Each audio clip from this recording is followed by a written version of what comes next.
Hello everyone, welcome to our channel clear JAIIB CAIIB. Students, ये हमारा BFM का bank financial management का lecture number 4 है। इसमें हमने मॉड्यूल ए का यूनिट 1 जो है, ठीक है, exchange rate and forex business, ये यूनिट हमने स्टार्ट किया था।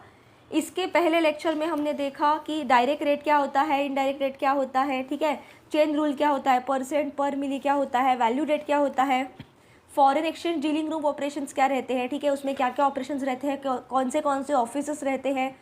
क्योंकि देखिए, हम अभी फॉरेन एक्सचेंज टॉपिक पढ़ रहे हैं, तो जैसे कि फॉरेक्स मार्केट बहुत बड़ा है, आपको पता है, डायनामिक है, तो ये किसी एक दो जन का काम नहीं, इसे मैनेज करने के लिए भी उतना ही तगड़ा बैक ऑफिस चाहिए, ठीक है, उतना ही स्ट्रॉन्ग सेंट्रल ऑफिस चाहिए, तभी तो ये सब ट्रांजैक्शन अच्छे से मैनेज होगा और एफिशिएंटली चलेंगे ट्रांजैक्शंस, ठीक है।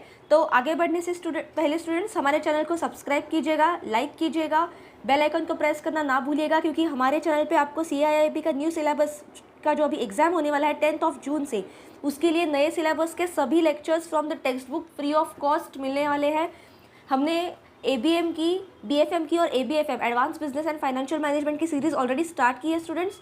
अगर आपने वो सीरीज़ नहीं देखी है तो आप वो वीडियोस भी जाके ज़रूर रिफ़र कीजिएगा। और आप ये वीडियो अगर फर्स्ट टाइम देख रहे हैं तो इसके पहले जो 3 पार्ट आए हैं वो आप ज़रूर देखिए स्टूडेंट्स, तभी आपको जो बेसिक कॉन्सेप्ट्स है ये चैप्टर के क्लियर रहेंगे। जैसे कि मैंने आपको लास्ट लेक्चर में बताया था कि ये टॉपिक में, ये यूनिट जो है exchange rates and forex business, इसमें एग्जाम पर्सपेक्टिव से न्यूमेरिकल्स इंपॉर्टेंट है, इसीलिए हम यहाँ पे जो थियोरी पार्ट है वो सिर्फ कॉन्सेप्चुअल क्लैरिटी के लिए समझ के लेंगे अगर क्वेश्चन आता है तो, लेकिन ज़्यादा चांस है इसमें से न्यूमेरिकल ही आएगा। तो हमारा मेन फोकस ये चैप्टर पे यही रहेगा स्टूडेंट्स कि हम मैक्सिमम न्यूमेरिकल सॉल्व करें, ठीक है। और स्टार्ट करने से पहले और एक बात मैं आपको बताना चाहती हूँ स्टूडेंट्स कि आपका फर्स्ट फोकस रखिए स्टैंडर्ड टेक्स्ट बुक पे। पहले टेक्स्ट बुक से पोर्शन अच्छे से हम कवर करेंगे और उसके बाद में अगर आपके पास टाइम बचता है तो आप MCQs रिफ़र कर सकते हो। So for any doubt you can comment us. So let us start. Last time हमने देखा था कि foreign exchange dealing room operations क्या रहते हैं, ठीक है, कैसे कैसे ऑपरेशंस रहते हैं, लेकिन अभी यहाँ पे हम देखेंगे कि ये डीलिंग रूम का एक्चुअली मैनेजमेंट और कंट्रोल कैसे होता है। देखिए, हमने थोड़ा हम पहले जाते हैं कि एक लाइन जो हमने लास्ट लेक्चर में देखी थी कि ये सब गाइडलाइंस जो है फॉरेन एक्सचेंज की वो कौन देता है। बेसिकली ये गाइडलाइंस इशू करता है FEDAI, foreign exchange dealers association of India, ये सब गाइडलाइंस को इशू करता है और उसे अप्रूवल कौन देता है, RBI, ठीक है। कौन सी guidelines, uniform standard accounting procedures for valuation of foreign exchange profit and losses, ठीक है। तो बेसिकली यहाँ पे 2 ऑर्गेनाइजेशन इंपॉर्टेंट है, एक है RBI और दूसरी है फेडाई, ठीक है, यूनिफॉर्म स्टैंडर्ड अकाउंटिंग प्रोसीजर्स के लिए। तो अभी ऑब्वियसली तो इनका मैनेजमेंट और कंट्रोल भी तो यही 2 ऑर्गेनाइजेशन मेन करेंगी, और वो जो रिस्पेक्टिव बैंक्स इसमें इन्वॉल्व है, जिनके थ्रू एक्सचेंज हो रहा है, वो इसमें उनका रोल प्ले करेंगे, ठीक है। देखते हैं। Reserve Bank of India has advised that Board of Directors of banks should frame an appropriate policy and fix suitable limits for its forex dealing functions, ठीक है। तो RBI ने क्या एडवाइस किया है सभी बैंक्स के बोर्ड ऑफ डायरेक्टर्स को कि कुछ पर्टिकुलर अप्रोप्रिएट फ्रेमवर्क बनाओ, गाइडलाइंस बनाओ और उसके कुछ लिमिट्स बनाओ, ताकि जब आपकी बैंक कोई भी फॉरेन एक्सचेंज का ट्रांजैक्शन करेंगी, foreign exchange dealing room operations करेंगी, तो वो वही गाइडलाइंस फॉलो करे, ठीक है, तभी स्टैंडर्ड तरीके से वो फॉलो हो। ऐसा किसने कहा, RBI ने, board of directors of banks के। कौन से बैंक्स, जो एक्चुअली ट्रांजैक्शंस में इन्वॉल्व है। The management of dealing room operation should focus on risk associated with the foreign exchange dealing room operations. तो जो मैनेजमेंट रहती है डीलिंग रूम ऑपरेशंस की, उन्हें जो रिस्क एसोसिएटेड है foreign exchange dealing room operation से, उसे भी ध्यान में रखना ज़रूरी है ना। वो देखिए कोई भी काम करते वक्त ना स्टूडेंट रिस्क होता ही है, और ये तो फाइनेंशियल ट्रांजैक्शन है ना फॉरेन एक्सचेंज का, तो यहाँ पे तो ज़्यादा रिस्क रहेगी। तो अलग अलग कैसे कैसे टाइप के रिस्क है वो भी इंपॉर्टेंट है, वो मैनेजमेंट ने ध्यान में रखना ज़रूरी है। Which arise due to complex nature of foreign exchange markets and the volatile nature of exchange rate movements, ठीक है। फॉरेन एक्सचेंज मार्केट का जो कॉम्प्लेक्स नेचर है और volatile nature of foreign exchange rate movements की वजह से। तो देखते हैं कौन से रिस्क है। रिस्क को अलग अलग कैटेगरी में डिवाइड किया स्टूडेंट्स, ये इंपॉर्टेंट है थोड़ा कि कौन से टाइप के रिस्क और इसका मतलब क्या है समझते हैं। पहली है operational risk. It is risk arising on account of human errors, technical faults, infrastructure breakdown, faulty systems and procedures और लैक ऑफ इंटरनल कंट्रोल। देखिए ऑपरेशनल रिस्क मतलब वाइल ऑपरेटिंग कुछ तो रिस्क क्रिएट होना, ऐसा समझिए, ठीक है। तो ऐसे रिस्क जो कि कोई ह्यूमन एरर, अगर वहाँ पे काम कर रहे लोग, उनके हाथ से कुछ मिस्टेक, बाय मिस्टेक कुछ अलग डेटा गया, ठीक है, टेक्निकल फॉल्ट, कुछ टेक्निकल इशू हुआ, इंफ्रास्ट्रक्चर ब्रेकडाउन, जो रिसोर्स यूज़ करे उसमें कुछ ब्रेकडाउन हुआ, कुछ खराबी हुई, ठीक है, फॉल्टी सिस्टम, अगर सिस्टम फॉल्टी निकली, कुछ प्रॉब्लम आया सिस्टम में काम करते वक्त, ट्रांजैक्शन होते वक्त, प्रोसीजर और lack of internal control, internal control में कुछ लैक रहेगा, कुछ अच्छे से कंट्रोल नहीं होगा, तो मतलब ये ऑपरेशनल रिस्क, मतलब जब फॉरेन एक्सचेंज ट्रांजैक्शन का ऑपरेशन हो रहा है, मतलब वो ऑपरेट हो रहा है, तभी ये टाइप के रिस्क हो सकते हैं, ठीक है।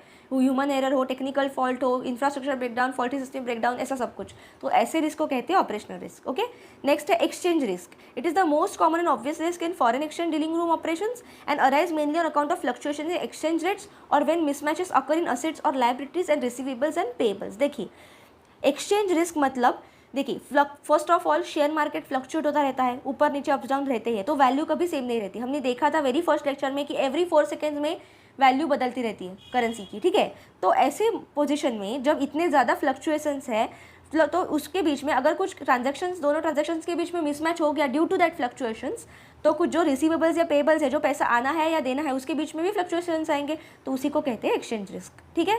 तीसरी रिस्क है credit risk. It is a risk of loss which arises due to inability or unwillingness of the counterparty to meet obligations at the maturity of underlying transaction। देखिए, क्रेडिट रिस्क मतलब वैसे तो बेसिकली क्रेडिट मतलब पैसे के risk, तो it is arising due to inability और unwillingness of counter party, जो अपोजिट पार्टी है, अगर वो पैसे देने में इनएबिलिटी मतलब वो सक्षम नहीं रहेगी, या अनविलिंगनेस, उसकी इच्छा ही नहीं होगी पेमेंट करो, तो ऐसे दोनों केस में वो क्रेडिट रिस्क हमें अराइज होती है। अभी क्रेडिट रिस्क के भी 2 पार्ट्स होते हैं स्टूडेंट्स, देखते हैं क्या है। Credit risk is further classified into 2, pre settlement risk and settlement risk. तो प्री सेटलमेंट रिस्क क्या होता है स्टूडेंट्स? ऐसा रिस्क जहाँ पे अगर 2 पार्टीज है, सपोज 2 पार्टी है, पार्टी ए और पार्टी बी है, ठीक है, ये दोनों पार्टीज के बीच में कोई ट्रांजैक्शन हो रही है, ठीक है, कुछ भी उनके बीच में एक डील हुआ और वो मैच्योर होने से पहले, सपोज 1 ईयर का या 1 मंथ का डील हुआ, और वो डील मैच्योर होने से पहले कोई एक पार्टी अगर फेल होती है वो ट्रांजैक्शन कंप्लीट करने, अगर वो पार्टी सपोज पैसे नहीं दे सकती, या वो पार्टी वो कॉन्ट्रैक्ट से पहले ही बाहर निकलती है ड्यू टू एनी प्रॉब्लम, तो जो पार्टी ए है, सपोज बी पार्टी निकल गई बाहर, कुछ उसका प्रॉब्लम हुआ, तो अभी पार्टी ए को नई पार्टी ढूंढनी पड़ेगी ये ट्रांजैक्शन, क्योंकि ये पूरा का पूरा जो डील था उसका पूरा खर्चा ए पे पड़ा, तो ए अकेला तो ये संभाल नहीं सकता, ठीक है, तो उसको जो डील के लिए कोई न्यू पार्टी ढूंढनी पड़ेगी, ठीक है, इसी को कहते हैं प्री सेटलमेंट रिस्क, ठीक है। और दूसरा पार्ट है सेटलमेंट रिस्क। सेटलमेंट रिस्क क्या होता है? It is a risk of failure of counter party during the course of settlement due to time zone differences between the 2 currencies to be exchange. ये ऐसा रिस्क है जिसमें course of settlement, जब आपका जो डील का सेटलमेंट हो रहा है, उस टाइम पे टाइम जोन डिफरेंसेस की वजह से अगर प्रॉब्लम होता है करेंसी में, ठीक है, जो करेंसी एक्सचेंज हो रही है उसके बीच में टाइम जोन डिफरेंसेस की वजह से अगर प्रॉब्लम होता है, तो उसको कहते हैं settlement risk. Okay, that is where one party performs it part of contract by delivering a contract to be delivered by it, but counter party fails before delivering the currency to be delivered by it in a time zone difference, ठीक है। इसका best example है हर्स्टेड, Bankhaus Herstatt का example. It okay, for this risk is Herstatt risk which arise due to the failure of German bank Bankhaus Herstatt in Frankfurt in 1974। Okay, इसे कहते हैं settlement risk. Next है liquidity risk. देखिए, liquidity risk क्या होता है students? It is a risk which में arise due to party to foreign exchange transaction unable to meet its funding requirements or exchange transaction at a reasonable price on maturity और due date. मतलब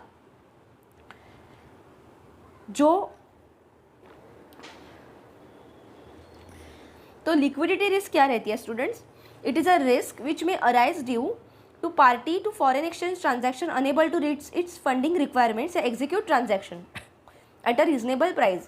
मतलब जिस 2 पार्टियों के बीच में transaction हो रही है, डील हो रही है, उनके बीच में अगर सेटलमेंट करते वक्त फंडिंग के रिक्वायरमेंट में फेलियर हो, कोई भी एक पार्टी अगर फंड्स नहीं प्रोवाइड कर पाई, जो भी उनको प्राइस देना था वो नहीं दे पाए, तो वो केस में ये लिक्विडिटी रिस्क अराइज होती है। नेक्स्ट रिस्क है स्टूडेंट्स गैप रिस्क और इंटरेस्ट रेट रिस्क, इसको ऐसे भी बोलते हैं। In the course of business a bank buys and sell currency for spot and forward value. It may not be always possible for the bank to match its forward or purchase sale. Thus, if the purchase or sale takes place for different value date, the bank may completely stand hedge on the exchange front and it creates a mismatch at a future date between its assets and liability, which is referred as a gap। देखिए क्या होता है, जब course of business में, देखिए सब जन profit कमाने के लिए बैठे हैं, बैंक भी आपको जो फॉरेन एक्सचेंज का बिजनेस में जो सपोर्ट करता है, जो करेंसी बाय सेल में, तो उसमें वो भी अपना बिजनेस कर रहा है। तो बैंक बेसिकली करेंसी बाई या सेल करता है स्पॉट और फॉरवर्ड कॉन्ट्रैक्ट, स्पॉट या फॉरवर्ड वैल्यू में, तो हमेशा ज़रूरी नहीं है कि जिस वैल्यू पे बैंक ने खरीदा और जिस वैल्यू पे बेचा तो वो जो डिसाइडेड है वह सेम हो, ठीक है, ऐसा नहीं होता। कभी कभी उसमें जो फ्लक्चुएशन है उसकी वजह से मिसमैच भी होता है। तो क्या होता है, अगर डिफरेंट वैल्यू डेट आ गई, ठीक है, suppose purchase and sale takes place on different value date, जिस दिन परचेस हो उसी दिन अगर सेल नहीं हुआ तो जो डिफरेंस आता है ना, वो किसको बेयर करना पड़ता है, वो बैंक को बेयर करना पड़ता है। क्यों? क्योंकि बैंक उसमें इन्वॉल्व है ना। तो ऐसे केस में उसको बोलते हैं गैप रिस्क या इंटरेस्ट रेट रिस्क, ठीक है। तो वो किसको बेयर करना पड़ता है, जो एक्स्ट्रा वैल्यू भरनी पड़ेगी वो बैंक को भरनी पड़ती है, उसी को कहते हैं गैप रिस्क या interest rate risk. These gaps are to be plugged by bank by paying और रिसीविंग अप्रोप्रिएट फॉरवर्ड डिफरेंशियल्स। तो ये गैप्स बैंक कैसे भरेगा, जो अप्रोप्रिएट मनी फॉरवर्ड पेइंग या रिसीविंग अप्रोप्रिएट जो फॉरवर्ड डिफरेंशियल्स है वो भर के ही बैंक, या उसके इंटरेस्ट रेट जो है वो भर के बैंक उसको कंप्लीट करेगा वो गैप को, ठीक है। नेक्स्ट रिस्क है स्टूडेंट, इसे कहते हैं गैप और interest rate risk. Next risk है market risk. These risk arise due to adverse movements of market variables, for example exchange rates and interest rates when players are unable to exit the positions quickly. देखिए क्या होता है, आपको पता है हमें अभी मार्केट वेरिएबल है, ठीक है, फ्लक्चुएट होता रहता है, ऊपर नीचे वैल्यू रहती ही है। जो डीलर्स रहते हैं ना, जो प्रॉफिट कमाने के लिए शॉर्ट टर्म बाइंग सेलिंग करते हैं, या बैंक्स भी शॉर्ट टर्म बाइंग सेलिंग करते हैं ताकि कभी किसी करेंसी के वैल्यू कम रहे तो उसको वो बाय करेंगे। और फिर जैसे कि हमने लास्ट इसमें देखा ना आर्बिट्रेज का कॉन्सेप्ट क्या था, वही तो था कि कोई भी पर्सन या कोई भी ऑथोराइज डीलर हो, इन्वेस्टर हो, बैंक हो, जिसे अथॉरिटी हो, ठीक है, वो क्या करेगा, कोई देश की करेंसी अगर नीचे है उसकी वैल्यू बाय करेगा, मतलब बाय लो करेगा और सेल हाई करेगा। अगर वो करेंसी ऊपर गई तो वो उसको सेल करके प्रॉफिट कमाएगा, बीच वाला मार्जिन उसका प्रॉफिट रहेगा। तो कभी कभी कैसा रहता है, जिस टाइम पे जो प्लेयर है, मतलब जो इन्वेस्टर है, चाहे वो बैंक हो चाहे वो इन्वेस्टर हो इंडिविजुअल, वो अपनी करेंसी अगर सेल करना चाह रहा है, ठीक है, उस टाइम पे अगर इमीडिएट वो सेल नहीं कर पाया और मार्केट तो फ्लक्चुएटिंग है, वैल्यू ऊपर नीचे जाएगी, तो अगर वो unable to exit position quickly रहेगा, वो पोजीशन एग्जिट इमीडिएट नहीं कर पाया और करेंसी नीचे गई, तो फिर से जो पोजीशन पे उसका शेयर सेल होगा तो उसका वो लॉस ही है ना, ठीक है। तो इसी को कहते हैं मार्केट रिस्क। मतलब ये श्योर नहीं है कि जिस वैल्यू पे आप सेल करें वही वैल्यू आपको मिले, क्योंकि मार्केट तो फ्लक्चुएट है, एवरी 4 सेकंड्स के बाद वैल्यू चेंज होती रहती है। तो अगर आपने शेयर अभी निकाला और अगर इमीडिएट वहाँ से एग्जिट नहीं हुआ तो जो वैल्यू में वो एग्जिट होगा वो आपके हाथ में आएगा। अगर वो प्रॉफिट है तो प्रॉफिट में आएगा, लॉस है तो लॉस में आएगा, ठीक है। देन नेक्स्ट है स्टूडेंट्स लीगल रिस्क, ठीक है। लीगल रिस्क क्या है, it is the risk arising on account of non enforceability of contract against counter party. अगर जो भी दो पार्टी के बीच में कॉन्ट्रैक्ट हुआ है उसका अच्छे से एनफोर्सेबिलिटी, मतलब वो अच्छे से दोनों पार्टीज ने फॉलो नहीं किया, ठीक है, उसके जो गाइडलाइंस है, जो कि पॉलिसी डिसाइड की है, टर्म्स एंड कंडीशंस दोनों पार्टी ने एग्री किए करने के, वो अच्छे से अगर नहीं एग्री करेंगे, वो प्रॉपरली फॉलो नहीं करेंगे, तो जो रिस्क आती है उसको कहते हैं लीगल रिस्क, ठीक है। देन है systematic risk. This risk is a possibility of a major bank failing and the resultant losses to counter parties reverberating into banking crisis. अगर जिस देश के साथ आपका, मतलब जिस देश के पर्सन के साथ आपका ट्रांजैक्शन हो रहा है, फॉरेक्स ट्रांजैक्शन हो रहा है, अगर वो देश में कोई भी बैंक, मेजर बैंक का फेलियर हो गया तो फिर वहाँ का मार्केट गिरने के चांसेस रहते हैं, ठीक है, वहाँ के शेयर्स गिरने के, तो वो केस में फिर वो फ्लक्चुएटिंग हो जाता है, रिस्की हो जाता है वहाँ पे पैसे इन्वेस्टेड रखना, तो उसे ही कहते हैं सिस्टमैटिक रिस्क, ठीक है। नेक्स्ट रिस्क है country risk. It is a risk of a counter party situated in a different country unable to perform its part on a contractual obligation despite its willingness to do so due to local government regulations और political और economical instability. Suppose अगर India के किसी person ने, suppose China के या suppose France के किसी पर्सन के साथ, सपोज एक एग्जांपल है, यूएसए के किसी पर्सन के साथ कोई डील किया और सपोज वहाँ की लोकल गवर्नमेंट जो थी, जिसके रूल्स रेगुलेशंस पहले चलते थे वो बदल गए, किसी और के रूल रेगुलेशंस आ गए, तो अगर नई गवर्नमेंट ने, नई पॉलिटिकल जो वहाँ पे इकोनॉमिकल होल्ड है, वो लोगों ने अगर नई पॉलिसी बनाई, ठीक है, तो फिर जो लोगों के बीच में ऑलरेडी डील हुआ है वो तो अफेक्ट करेगा ही ना, अगर उसके रिगार्डिंग कुछ गाइडलाइंस चेंज हुए, तो उसी को कहते हैं कंट्री रिस्क, ठीक है। नेक्स्ट रिस्क है sovereign risk. It is a sub risk in overall country risk in that certain state or entities themselves coating the sovereign status claim immunity from any recovery proceedings or of fulfillment of any obligations they are originally agreed to, and these countries the sovereign status cannot be questioned even in the court of law।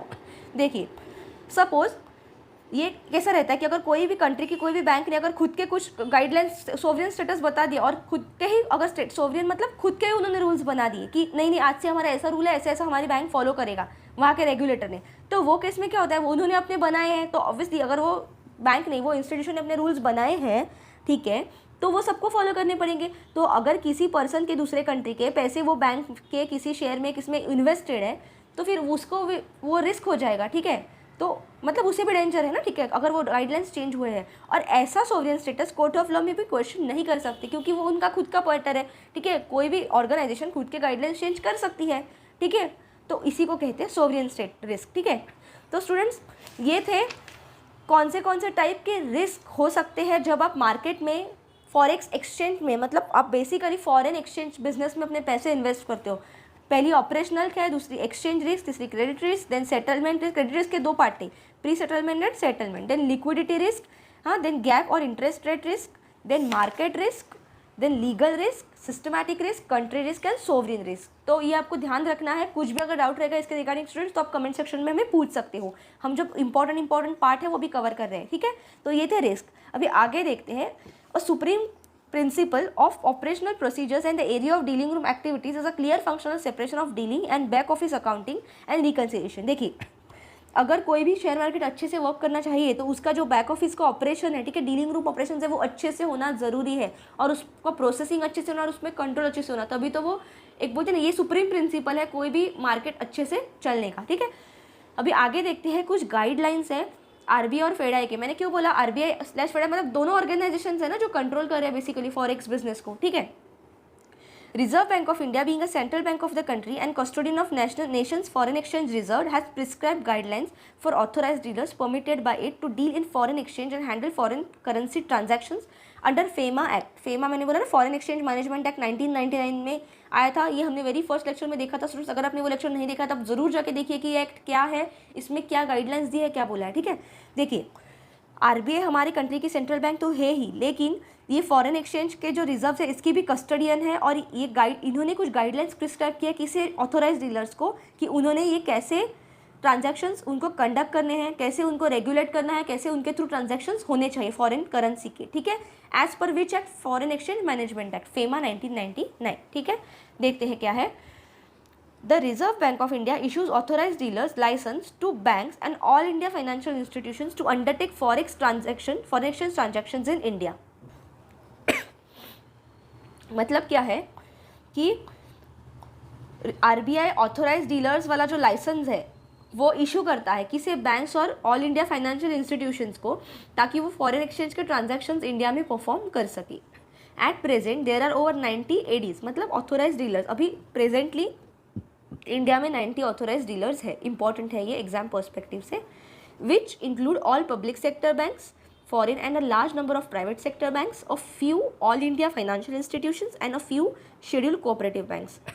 तो ये important है कि authorise dealers की category में कौन सी banks आती हैं। सभी पब्लिक सेक्टर बैंक्स, कुछ foreign sectors and large private sector banks, कुछ फाइनेंशियल इंस्टीट्यूशंस और कुछ शेड्यूल्ड कोऑपरेटिव बैंक्स, ठीक है। ऐसे टोटल सभी मिला के 90 ऑथोराइज डीलर्स है presently. RBI also issues money changer license to a large number of established firms, companies, hotels, shops, etc. to deal in a foreign currency notes। मतलब जिनको अभी सिर्फ करेंसी एक्सचेंज करनी है। देखिए आगे देखते हैं। To deal in a foreign currency notes, coins and traveller cheques to facilitate encashment of foreign currency for foreign tourist. देखिए, जो भी फॉरेन के टूरिस्ट आते हैं इंडिया में, तो वो हमेशा अगर उनको टाइम नहीं रहेगा कि बैंक में जाओ फिर वो करेंसी चेंज करो, एक्सचेंज करो, फिर रुपी वाला करेंसी लो, डॉलर देके, तो ये सभी अगर टाइम नहीं रहेगा तो आरबीआई ने कुछ फर्म्स को, कंपनी को, होटल्स को, शॉप्स को मनी चेंजर लाइसेंसेस दिए, जिसके रिगार्डिंग वो वहाँ पे डॉलर और रुपी एक्सचेंज करके टूरिस्ट को हेल्प हो सकता है, ठीक है। Entities authorise to buy and sell foreign currency notes, coins and traveller cheques are called as full fledge money changers, FFMC। मतलब ऐसे एंटिटीज़ जो कि जिन्हें अथॉरिटी दी है बाय करने की और सेल करने की फॉरेन करेंसी के नोट्स, कॉइन्स, ट्रैवलर चेक, उनको बोलते हैं फुल फ्लेज मनी चेंजर्स, ठीक है। And while those authorise to only buy are called as restricted money changers, RMC। मतलब जो एंटिटीज़ को सिर्फ बाय करने की अथॉरिटी है उन्हें कहते हैं रिस्ट्रिक्टेड मनी चेंजर्स, और ऐसी एंटिटीज़ जिनको बाय और सेल दोनों करने की परमिशन है, FFMC, उनको कहते हैं फुल फ्लेज मनी चेंजर्स। देखिए, अभी ऑथोराइज डीलर्स के भी कैटेगरीज हैं, वो हम आगे देखेंगे। तो आपको समझ रहे हैं स्टूडेंट ये ऐसा क्यों दिया है आरबीआई ने। देखिए, आरबीआई तो हर एक पर्सन को जाके नहीं बोलेगा कि देखो आप एक्सचेंज कर सकते हो, नहीं, उसके लिए भी प्रॉपर ऑथोराइज डीलर्स होना ज़रूरी है। अगर हमें पैसे इन्वेस्ट करने हैं या हमें पैसे अगर सेविंग करने हैं, ठीक है, तो हम लोग बैंक के पास जाते हैं सेव करने के लिए, ठीक है। तो हर एक चीज़ कोई ऑथोराइज पर्सन के थ्रू होएगी तो वो अच्छा है, ठीक है। इसीलिए जो फॉरेक्स के ट्रांजैक्शंस है उसके लिए भी आरबीआई ने लाइसेंसेस दिए ऑथोराइज डीलर्स के, ठीक है, full fledge money changer licence दिया है, आरएमसी वाला भी लाइसेंस दिया है, ठीक है। तो देखते हैं क्या क्या कैटेगरी है ऑथोराइज डीलर्स की। In year 2005 categorisation of dealers authorise to deal in foreign exchange has been change by RBI.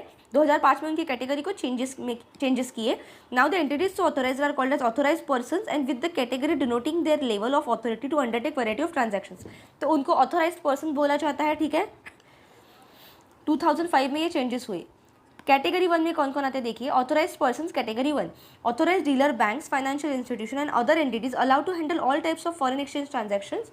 They were earlier known as authorise dealers, अभी उनको कहा जाता है ऑथोराइज पर्सन्स कैटेगरी 1। तो ऐसे सभी बैंक्स, फाइनेंशियल इंस्टीट्यूशन है, ऐसे एंटिटीज जिनको all type of foreign exchange transaction करने का अलाउड है बाय आरबीआई, उन्हें कहते हैं ऑथोराइज पर्सन कैटेगरी 1। उनको पहले ऑथोराइज डीलर्स कहते थे। देन ऑथोराइज पर्सन कैटेगरी 2 में कौन आता है, money changers allowed to undertake sale or purchase of foreign currency notes, traveller cheques, also handle foreign exchange transactions relating to remittance facilities allowed to residents like travel abroad, studies abroad, medical needs, gifts, donations. They were earlier known as full fledged money changers, जो हमने अभी ऊपर देखा था ना कि उन्हें money exchange करने का अलाउड है। मतलब जैसे कि नोट्स एक्सचेंज करने, किसी टूरिस्ट को चेक्स एक्सचेंज करने, कॉइन एक्सचेंज करने, फॉरेन एक्सचेंज के ट्रांजैक्शन, कुछ रेमिटेंस भेजना है इंडिया से बाहर, ठीक है, स्टडी के लिए, मेडिकल के लिए, तो ये सभी मतलब एक्सचेंज अलाउड किए हैं, तो उन्हें कहते हैं ऑथोराइज पर्सन्स कैटेगरी 2। पहले उन्हें क्या कहा जाता था, फुल फ्लेज मनी चेंजर्स, अभी उनको कहा जाता है ऑथोराइज पर्सन्स कैटेगरी 2। तीसरी कैटेगरी है authorise person category 3, entities allowed to undertake only purchase of foreign currency notes and traveller cheques, ठीक है। तो अभी हमने ऊपर भी देखा था ना कि जिन्हें सिर्फ अलाउड टू परचेस, मतलब सिर्फ वो बाय कर सकते हैं, सेल नहीं कर सकते, एक्सचेंज नहीं कर सकते, तो उन्हें क्या कहते हैं, ऑथोराइज पर्सन कैटेगरी 3। इनको पहले क्या बोलते थे, रिस्ट्रिक्टेड मनी चेंजर्स, अभी हमने ऊपर देखा था ना, यहाँ पे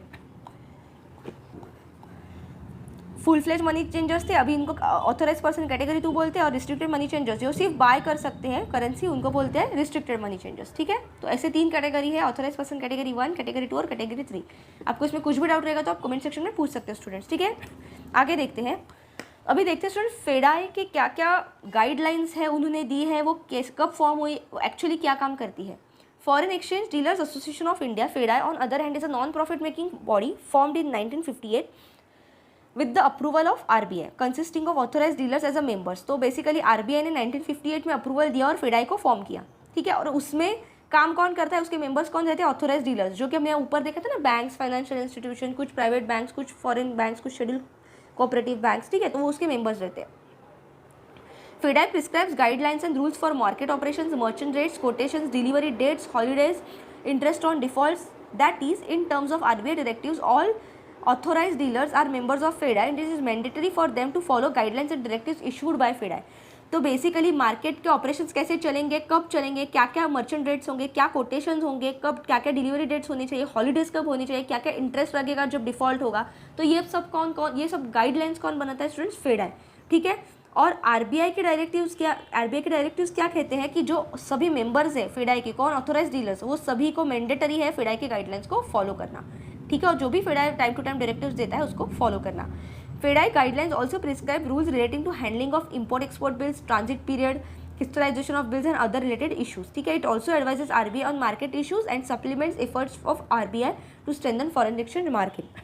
देखिए, जब फॉरेन एक्सचेंज में ट्रांजेक्शन होते हैं तो ऑब्वियसली इंपोर्ट एक्सपोर्ट तो होगा, तो उसके बिल्स बनेंगे, ठीक है। तो इसको कौन, उसके गाइडलाइंस भी कौन बनाता है, फेडाई। ट्रांजिट पीरियड, अगर कुछ भी पेमेंट ट्रांजिट पीरियड में है तो उसका भी कौन देखता है, फेडाई। क्रिस्टलाइजेशन ऑफ बिल्स, ठीक है। क्रिस्टलाइजेशन ऑफ बिल्स मतलब क्या स्टूडेंट्स, कि जब हम एक्सपोर्ट करते हैं, ठीक है, तो हमें अपोजिट कंट्री, सपोज एक इंडिया के पर्सन ने किसी यूएस के पर्सन को कुछ एक्सपोर्ट किया, तो वहाँ से जो पैसे आएंगे वो डॉलर में आएंगे ना, तो वो जो डॉलर वाला बिल है उसमें उसको हमें हमारे देश की करेंसी में कन्वर्ट करना है, देश की कंट्री की करेंसी में, ठीक है, कंट्री की करेंसी में, जो कि क्या है, रुपी।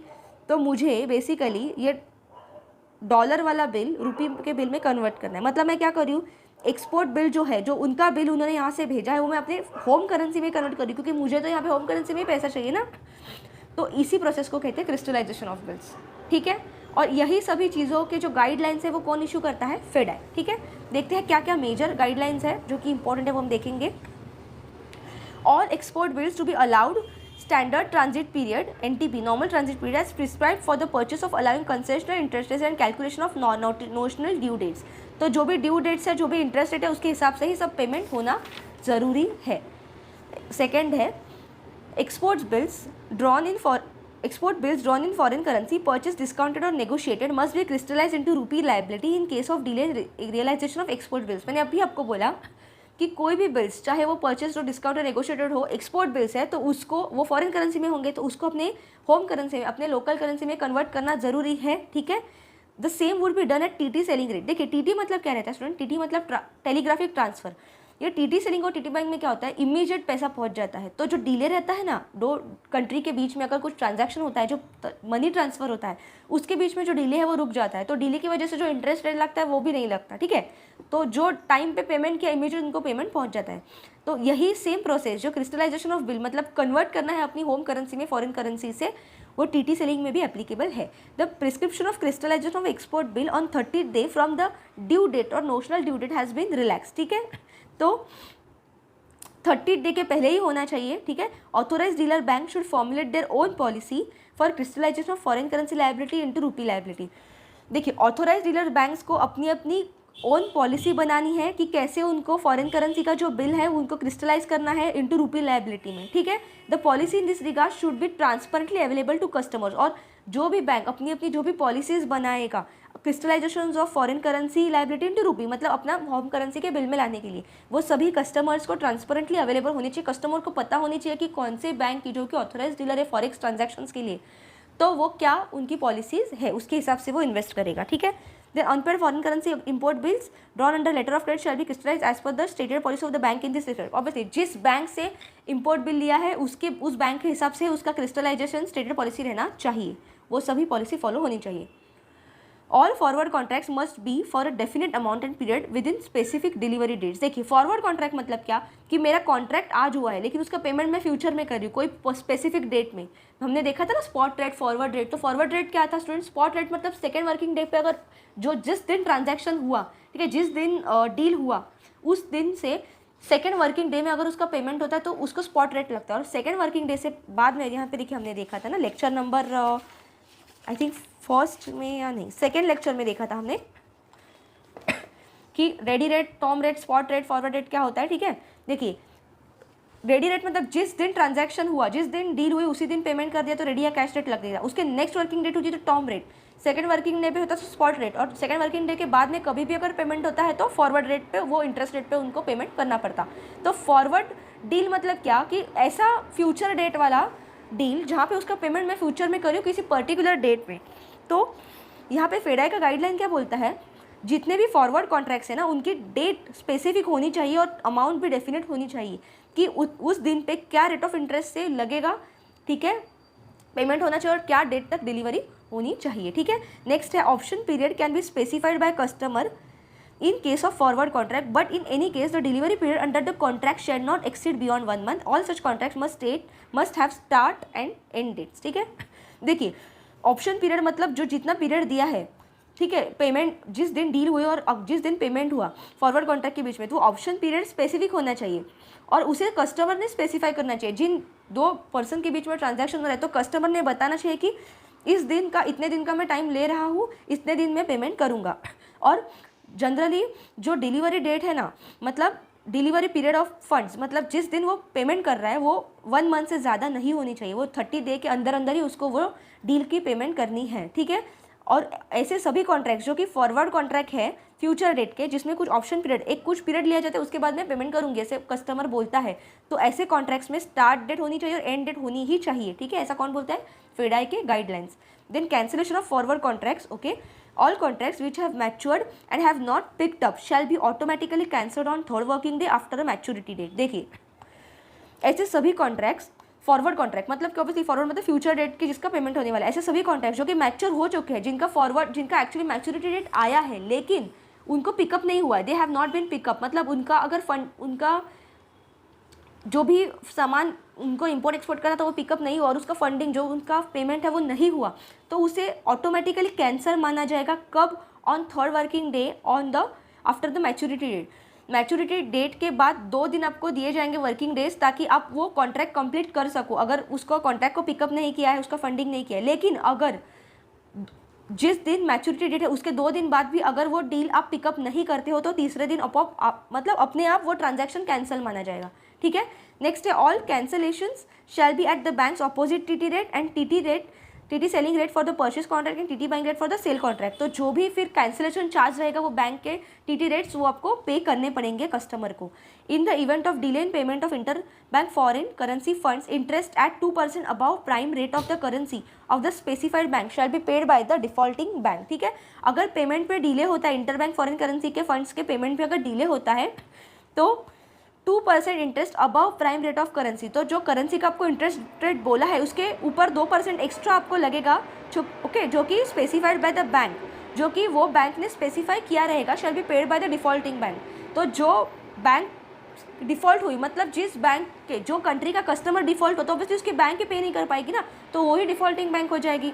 तो वो डिफ़ॉल्टिंग बैंक को वो जो प्राइम रेट ऑफ इंटरेस्ट है उसके ऊपर 2% एक्स्ट्रा भरना पड़ेगा, क्यों? क्योंकि उसने पेमेंट के लिए लेट कर दिया। और फिर वो डिफ़ॉल्टिंग बैंक वो पैसा किससे वसूलेगा? जो पर्सन ने पैसे नहीं दिए उससे वसूलेगा, ठीक है। In the event of delay in the payment of rupee settlement funds, ठीक है, interest delayed period at the 2% above NSE MIBOR ruling on the each day shall be paid. MIBOR मतलब Mumbai inter bank offered rate, ठीक है। तो अगर अपना rupee settlement के fund में डिले होता है, अपने इंडिया के सेटलमेंट में अगर इंडिया से पैसे बाहर जाने उसमें डिले होता है, तो वो कौन से रेट पे 2% अबाव रहेंगे? जो एनएसई मीबोर रेट है, NSE Mumbai inter bank offer rate है, उसके ऊपर 2% फिर भरना पड़ेगा बैंक को, ठीक है, जो डिफॉल्टिंग बैंक है उसको और टेक्निकली कस्टमर को। All currencies to be quoted as per unit of foreign currency is equals to INR। देखिए सभी ये हमने पहले लेक्चर में देखा था, सभी करेंसी को कैसे आप कोट करोगे? Foreign currency is equals to this much INR, मतलब कितने रुपये, ये इतने सपोज डॉलर है तो इतने dollar is equals to how many rupee, मतलब foreign currency is equals to how many INR, ऐसा ही आप कोट करोगे। लेकिन इसमें कुछ एक्सेप्शंस है, ये हमने पहले भी देखे थे students. While Japanese yen, Indonesian rupiah and Kenyan shilling are to be quoted as the 100 units of foreign currency is equals to INR। मतलब ऐसे 3 करेंसीज इसमें एक्सेप्शन है स्टूडेंट्स, जो कि foreign currency is equals to INR के quoting में देती नहीं, यही वो करेंसी के फॉर्मेट में नहीं देती। वो क्या करती है? 100 यूनिट्स ऑफ फॉरेन करेंसी, मतलब वो खुद के कंट्री के 100 units is equals to INR में अपने को पैसे कोट करेगी। कौन सी है वो 3 country? Japanese yen, Indonesian rupiah and Kenyan shilling. मैंने आपको बताया था ना, ये लास्ट लेक्चर में हमने ये डिस्कस किया था स्टूडेंट्स। देखिए कि ऐसी कौन सी करेंसी, देखिए हमने यहाँ पे डिस्कस किया था जब हमने देखा था कि कोटिंग कैसे करते हैं करेंसीज की, ठीक है, इंटरनेशनल मार्केट में। तो यहाँ पे हमने देखा था कि कुछ करेंसी है जो मल्टीपल ऑफ 100 यूनिट्स में खुद की करेंसी दिखाती है। कौन सी है? Japanese yen, Indonesian rupiah and Kenyan shilling, वही उन्होंने यहाँ पे बताया है, ठीक है। नेक्स्ट है FEDAI also prescribes code of conduct for forex dealers also guidelines with regard to dealing with the forex brokers. तो फेडाई क्या करता है कि फॉरेक्स डीलर्स को कैसे, मतलब कोड ऑफ कंडक्ट्स कैसे उन्होंने ऑपरेशंस करने हैं, क्या क्या उन्होंने गाइडलाइंस फॉलो करने हैं, पॉलिसीज फॉलो करनी है, ठीक है, कैसे मतलब अच्छे से गाइडलाइंस फॉलो करके उन्होंने ट्रांजैक्शंस करें, ये सभी कौन बताता है? फेडाई, ठीक है। तो ये थे स्टूडेंट्स इंपॉर्टेंट गाइडलाइंस ऑफ फेडा। और कुछ अभी RBI के भी, जो कि फॉरेक्स ऑथोराइज डीलर्स को, सभी पर्सन को जो भी ये फॉरेन एक्सचेंज ट्रांजैक्शन में इन्वॉल्व है, चाहे वो बैंक्स हो, फाइनेंशियल इंस्टीट्यूशन हो, ऑथोराइज डीलर्स हो, ठीक है, इंडिविजुअल्स हो, सभी को फॉलो करने हैं। आगे देखते हैं, थोड़ा इंपॉर्टेंट पार्ट बचा है।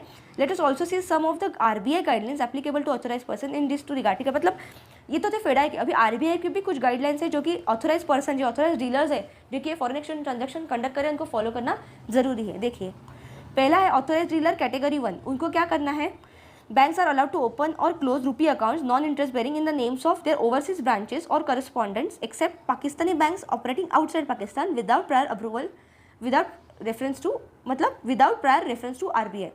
तो बैंक्स को अलाउ किया है उनके नेम से फॉरेन ओवरसीज बैंक के ब्रांचेस में या करस्पॉन्डेंट्स में अकाउंट ओपन करने का, ठीक है, rupee accounts, except Pakistani banks operating outside Pakistan. मतलब ऐसे बैंक जो कि पाकिस्तानी बैंक्स और वो पाकिस्तान के बाहर ऑपरेट कर रहे हैं, वो बैंक्स को छोड़ के बाकी सभी फॉरेन के ओवरसीज के बैंक्स के ब्रांचेस में अपने ऑथोराइज डीलर्स है इंडिया के, वो रुपी अकाउंट खोल सकते हैं। Opening of rupee accounts in the name of exchange houses for facilitating private remittances through exchange houses require prior approval of RBI। तो RBI से अप्रूवल प्रायर जरूरी है।